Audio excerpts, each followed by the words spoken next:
stop, tu roules sur le boulevard BD, cet album est fait pour toi. Astrid Bromure, tome 7, comment lessiver la babysitter.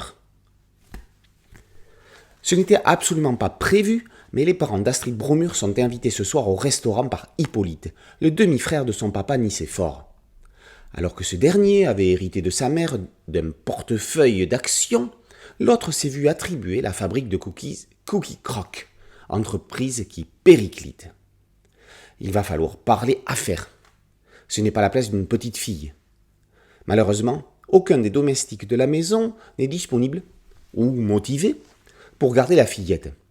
Et quand la belle famille va se pointer avec ses propres bambins à garder, la babysitter de luxe qui venait d'être recrutée tourne les talons. Dernier espoir, Patience Poppyscoop, la nièce de Prudence, la préceptrice d'Astrid. Va-t-elle tenir le coup, ou bien va-t-elle être lessivée ?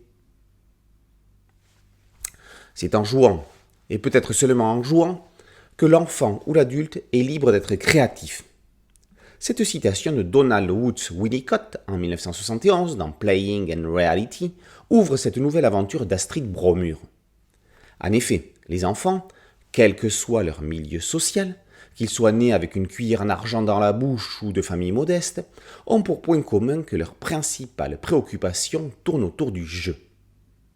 Astrid Bromure ne déroge pas à la règle. La petite fille riche est une joueuse invétérée. Sa maison même est un terrain de jeu rêvé. Alors, quand il y a d'autres gamins à la maison comme dans cette histoire-ci et que les parents ne sont pas là, que demander de plus ? Si l'on pousse encore plus loin l'analyse, dans le mot gamin, on trouve le mot game, qui signifie jeu en anglais.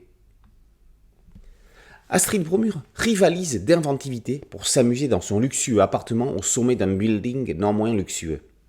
Elle peut le transformer en terrain de golf, aussi bien qu'en piste géante de dominos, remplaçant les célèbres pions par des livres. Et pour tout ranger, comment on va faire ? Heureusement, il paraîtrait que Patience a plus d'un tour dans son sac. Fabrice Parme, quant à lui, est toujours au top. Avec un style qui n'appartient qu'à lui, il est l'un des meilleurs et des plus intéressants dessinateurs de sa génération. En attendant, après avoir dézingué la petite souris, atomisé les fantômes, épinglé l'enfant sauvage, lyophilisé le monstre du Loch Ness, refroidi le Yéti et fricassé le lapin, venez apprendre avec Astrid Bromure comment lessiver une babysitter. Astrid Bromure, tome 7, comment lessiver la babysitter, par Fabrice Parme et paru aux éditions Rue de Sèvres. Boulevard BD, c'est un podcast audio et une chaîne YouTube.